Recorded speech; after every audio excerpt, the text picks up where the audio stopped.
பெரியவா காசி யாத்திரையில் காசியை முடிச்சுண்டு பல க்ஷேத்திரங்களுக்கு போயிட்டு பாடலிபுத்திரம்ங்கிற பாட்னாக்கு வந்ததை பார்த்தோம். இந்த பாட்னால தான் சங்கர ஜெயந்தி நடந்தது.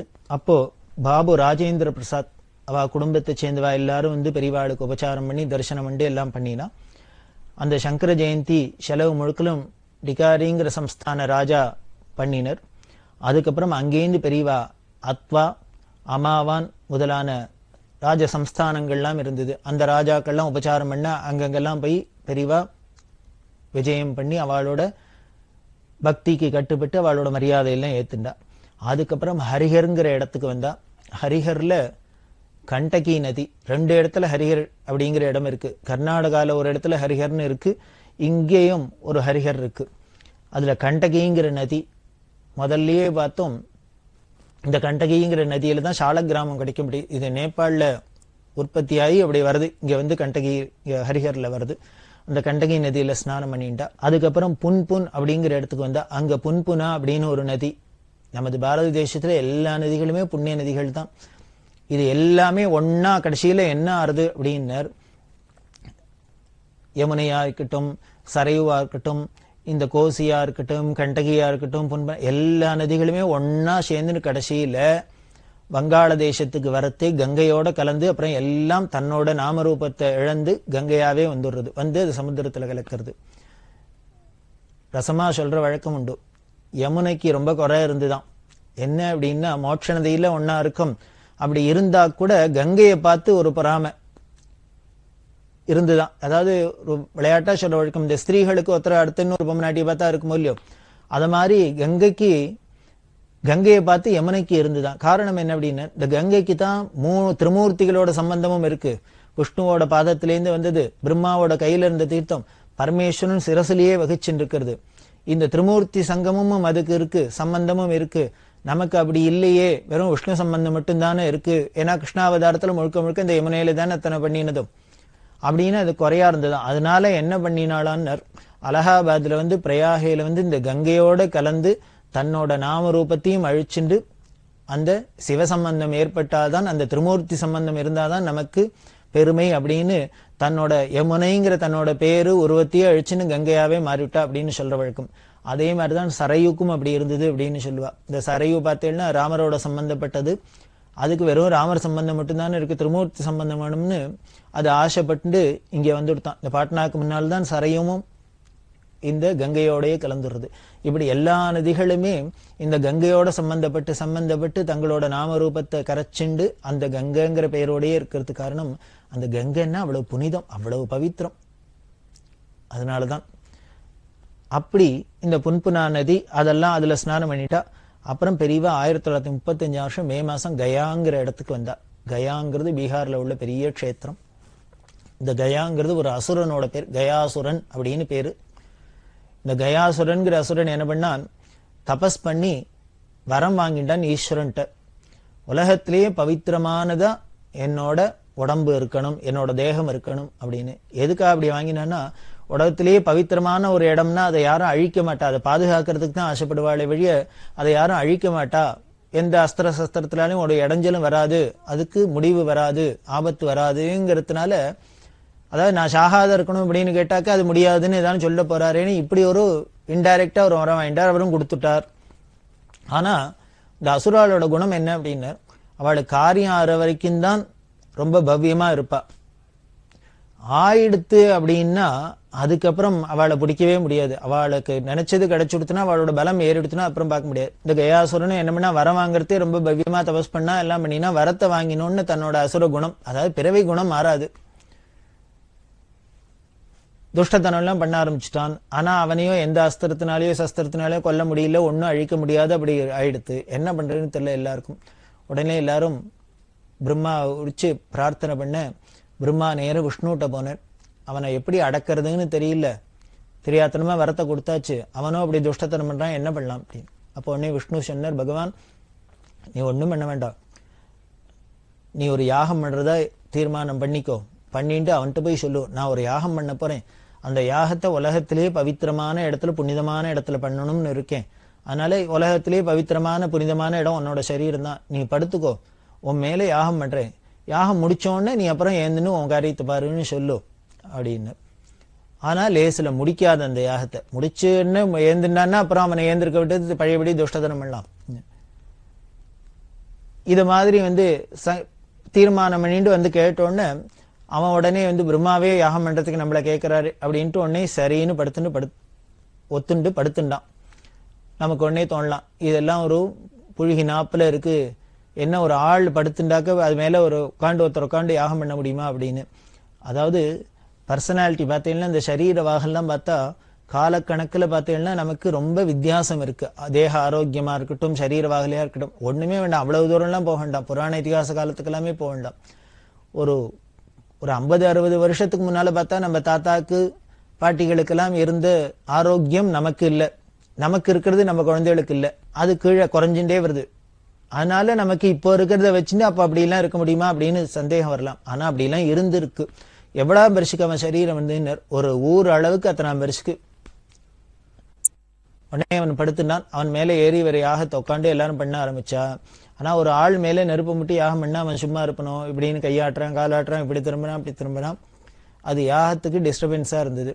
என்ன பண்றதுன்னு தெரியல. உடனே விஷ்ணுவை பிரார்த்தனை பண்ண விஷ்ணு வந்தார். அவன்கிட்ட சொன்ன, அப்பா இந்த யாகம் முடிகிற வரைக்கும் நான் காலை வச்சு அழுத்திக்கிறேன், நீ ஆடாதா சங்காத இருக்க, அதுக்கப்புறம் எடுத்துடுறேன் அப்படின்னார். அவனு சரின்னா தூக்கி அவன் மேல காலை வச்சார். விஷ்ணு தன்னோட பாதத்தை வச்சவர் என்ன பண்ணார், மகாபலிக்கு பண்ணினாப்பல வச்சு அழுத்தினவர் அழுத்தினதாவே இருக்கு.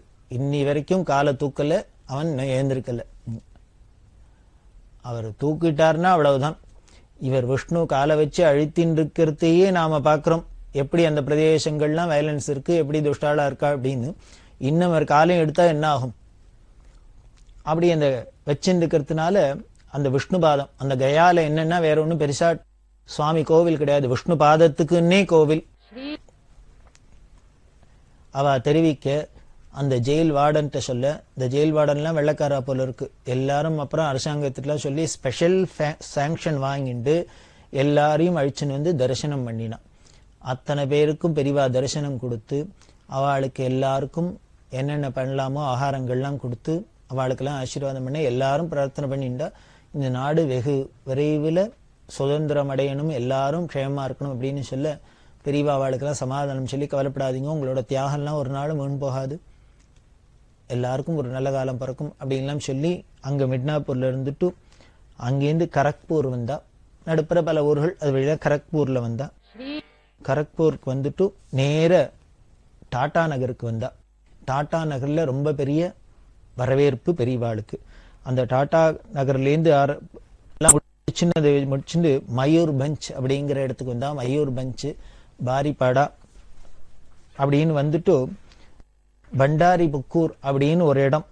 அந்த இடத்துலதான் வைதரணி அப்படிங்கிற நதி ஓடுறது. அதாவது இந்த பிதிர்காரியம் பண்றதே வைதரணி இந்த பிதிர்லோக மரத்தை வைதரணியை தாண்டி போறா அப்படின்னா நமக்கு சாஸ்திரத்துல சொல்றது. அது இந்த பண்டாரி புக்கூர்ல இருக்கு, வைதரணிங்கிற நதி இருக்கு. அந்த வைதரணியில ஸ்நானம் பண்ணி அந்த வைதரணி கோதானம் அப்படின்னு சொல்லுவாளோ இல்லையோ, அந்த வைதரணி கோதானம் பண்ணணும் அப்படிங்கிறதுனால வெள்ளியில அதுக்கு பால் கறக்கிற பாத்திரம், அந்த மாட்டுக்கெல்லாம் கொம்புல பூணு எல்லாம் பண்ணி ரொம்ப யதோக்தமா பெரியவா அந்த ஊர் பிரதம பண்டார் அவருக்கு பெரியவா வைதரணி கோதானம் பண்ணினா. அந்த ஊர்ல பார்த்தீங்கன்னா பக்கத்துல யாஜிபூர் அப்படின்னு இருக்கு. அந்த யாஜிபூர் அப்படின்னாலே ஒண்ணும் இல்லை, யாஜிகள் அப்படின்னாலே யாகம் பண்ணினவாளுக்கு பேர் யாஜின்னு பேரு. சோமயாஜி, வாஜபேய யாஜி அப்படின்லாம் சொல்றமே, யஜ்ஞ யாகம் பண்ணினவாளுக்கு பேர் யாஜின்னு பேரு. அவ இருக்கிற ஊர் யாஜிபூர் அப்படின்னு. அதுல ஒரு காலத்துல 100 சோமயாஜிகள் இருந்திருக்கா. அப்படி இருந்ததுனாலேயே அவளுக்கு ராஜாக்கள் தானம் பண்ணினதுனாலே அதுக்கு பேர் யாஜிபூர் அப்படின்னே இருக்கு. அந்த யாஜிபூர்ல அந்த அக்னிஹோத்திரிகளுக்கெல்லாம் தரிசனம் கொடுத்து அவளோட எல்லாம் பெரியவா ரொம்ப அளவலாவிந்தா. அதுக்கப்புறம் கட்டாக் வழியால புவனேஸ்வருக்கு வந்தா. புவனேஸ்வர்ல சங்கர ஜெயந்தி மகாநதியில ஸ்நானம் பண்ணி, சங்கர ஜெயந்தி 5 நாள் மடத்துல ரொம்ப விமர்சையா நடக்கும், அதை பண்ணினா. அதுக்கு அப்புறம் முகுந்தபூர் அப்படிங்கிற இடத்துக்கு வந்தா.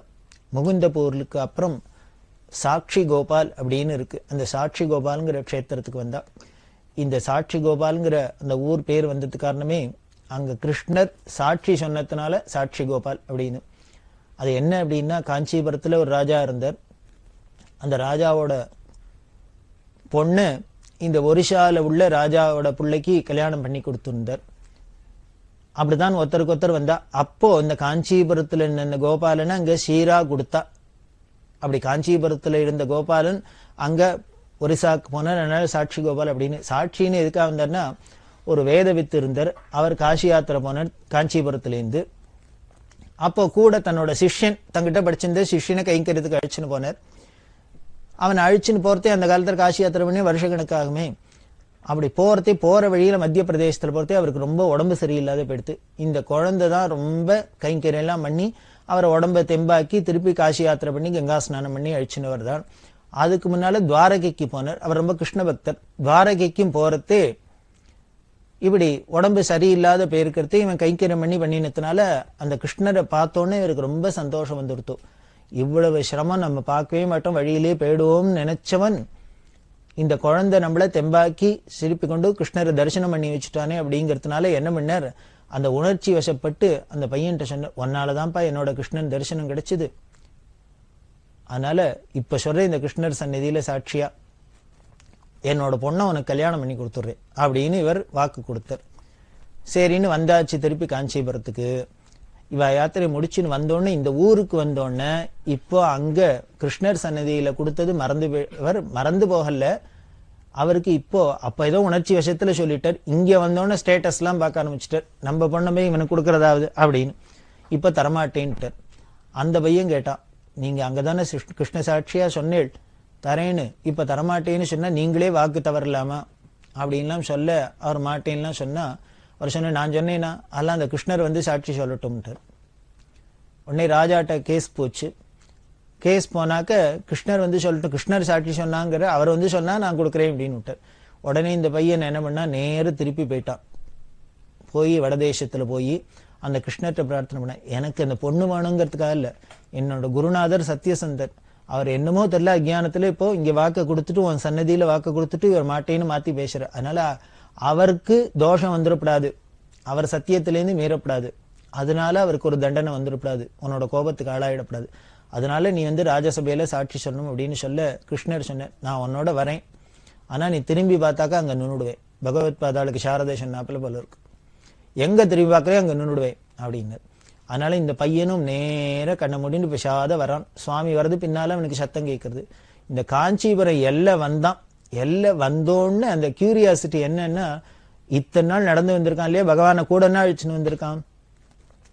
அழிச்சுன்னு வந்தோடனே அப்பா அழிச்சுன்னு வந்துட்டோம், அவர் வந்து சாட்சி சொல்ல போறார், எல்லாம் நல்லபடியா நடக்க போறது அப்படிங்கிற சந்தோஷத்துல திரும்பி பார்த்தா அங்கேயே நின்னுட்டார்.